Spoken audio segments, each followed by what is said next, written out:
ओम नमो भगवते वासुदेवाय नमः। दोस्तों, कैसे हैं आप? आशा करता हूँ हम जहाँ भी होंगे सुरक्षित होंगे और खुशहाल होंगे, और ऑफ कोर्स रहना भी चाहिए। दोस्तों, कल ट्विटर पे बड़ी खूबसूरत चीज़ ट्रेंड कर रही थी और काफ़ी देर तक कर रही थी। वो थी, हिजाब इज़ अवर राइट। हिजाब हमारा अधिकार है। पहली बात तो इस बात पे मैं ताली बजा देता हूँ, और एक बार और ताली बजा देता हूँ इस बात पे, क्योंकि आपको मज़े वाली बात बताने वाला हूँ मैं, कि उस ट्रेंड को चलाने वाले या उस ट्रेंड पे ट्वीट करने वाला सिर्फ पुरुष था। एक भी महिला का ट्वीट उसमें नहीं था कि हिजाब इज़ अवर राइट। महिलाओं के हिजाब के लिए पुरुष लड़ रहे हैं। भाई, महिलाओं से पूछो तो उन्होंने पहनना है या नहीं पहनना।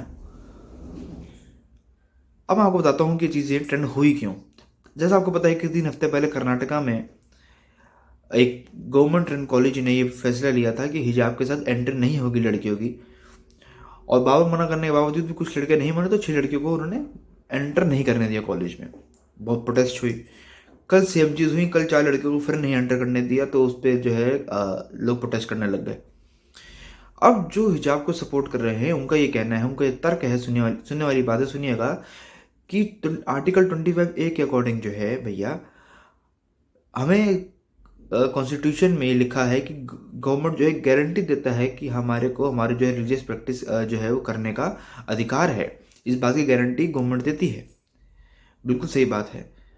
लेकिन इन गधे के बच्चों को यह नहीं पता कि सुप्रीम कोर्ट ने कुछ सालों पहले बात कही थी कि वो रिलीजियस प्रैक्टिस इंटेग्रल और एसेंशियल है भी या नहीं। हमें देखना पड़ेगा, क्योंकि और भी बहुत सारे फंडामेंटल राइट्स दिए गए हैं कॉन्स्टिट्यूशन में। अगर सिर्फ एक को करेंगे तो दूसरे राइट्स का उल्लंघन है, ये सुप्रीम कोर्ट ने कहा था।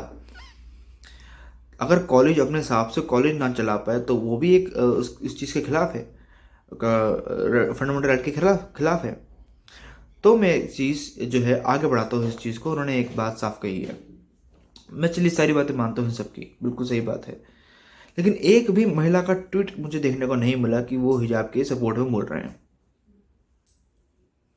कुछ लोगों ने मुझे बात कही, अब देखिए सुनने वाली बात है, उन्होंने मेरे को साफ ये बात कही भैया, कि सिख जो हैं वो भी तो पग पहन के जाते हैं अपने स्कूल कॉलेज में, बच्चे जाते हैं, बिल्कुल जाते हैं।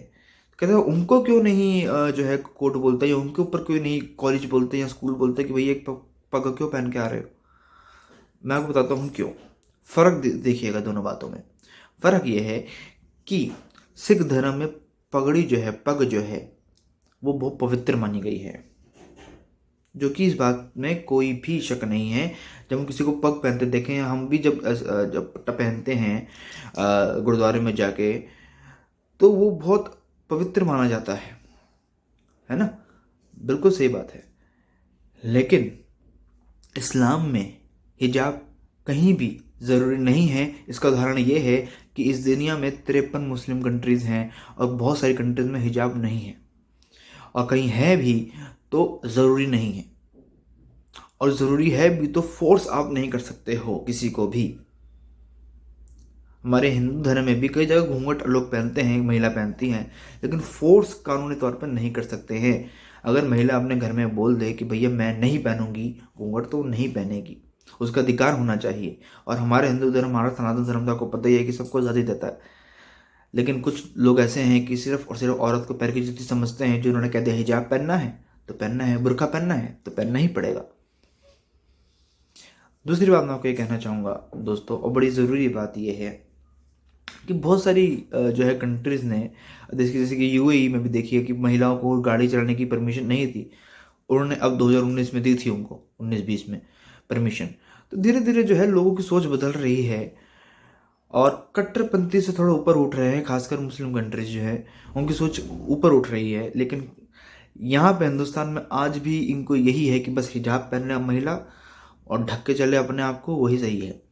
हर चीज़ का मिसयूज़ भी हो सकता है। इनको बताइए कि अगर कल को हिजाब पहन के कोई और घुस जाए, या मैं अगर हिजाब पहन के या अपनी एग्ज़ाम देने जाऊँ, मैं चिट्स वगैरह सब बड़ी आसानी से रख सकता हूँ हिजाब के अंदर, तो हर चीज़ का मिसयूज़ हो सकता है। कॉलेज इसके खिलाफ बोलेगा, और बोलना भी चाहिए, उनको अधिकार है।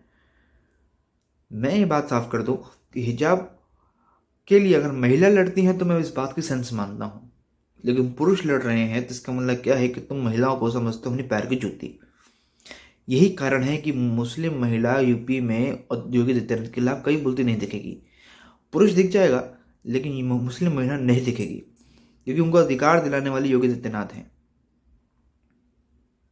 इस बात को अगर कुछ लोग समझ सके तो समझ लीजिए, और नहीं समझ सकते हैं तो भैया ट्वीट करते रहिए, लेकिन उखाड़ कुछ पाओगे नहीं। अब मुझे बात बताइए कि अगर मैं स्कूल में जाऊं, कॉलेज में जाऊं और बोलूं कि नहीं जी मैं तो जो हूँ हनुमान चालीसा पढ़ूंगा मंगलवार को, क्या मुझे पढ़ने दिया जाएगा? मैं बोलूँगा कि भैया मेरे को तो क्या कहते हैं भगवत गीता पढ़नी है, स्कूल में मेरी रिलीजियस प्रैक्टिस है, मुझे पढ़ने दिया जाएगा? इवन कल को कोई मुसलमान आके कहते कि मैं तो भैया कुरान पढ़ूंगा, वो भी मेरी रिलीजियस प्रैक्टिस है, शुक्रवार की मैं नमाज पढ़ूंगा, तो वो भी अलाउड नहीं होना चाहिए। और कोई धार्मिक चीज़ भी अलाउड नहीं होनी चाहिए, क्योंकि धर्म अपनी जगह है, लेकिन स्कूल में शिक्षा अपनी जगह है। जब हम हिंदू इस बात को समझ सकते हैं, सिख इस बात को समझ सकते हैं, तो बाकी धर्म वाले भी समझ सकते हैं, लेकिन समझना नहीं चाहते। और मैं हमेशा ये बात कहता हूँ कि जो सो रहा होता है उसको उठा सकते हो, लेकिन जो सोने की एक्टिंग कर रहा है ना उसको आप नहीं उठा सकते। ये लोग जानते हैं कि क्या सत्य है क्या सत्य नहीं है, लेकिन फिर भी ये लोग बोलते हैं अपने आप को प्रूफ कराने के लिए, सही प्रूफ कराने के लिए, माफ़ कीजिएगा, इतना गिर सकते हैं जितना सेंसेक्स भी नहीं गिरा होगा हिंदुस्तान में। चलता हूँ दोस्तों, अपना ख्याल रखिएगा, जहाँ हैं सुरक्षित रहिएगा, और प्लीज़ वैक्सीन लगवाइएगा, मास्क पहनिएगा। चलते दोस्तों, जय हिंद, जय भारत, जय सनातन।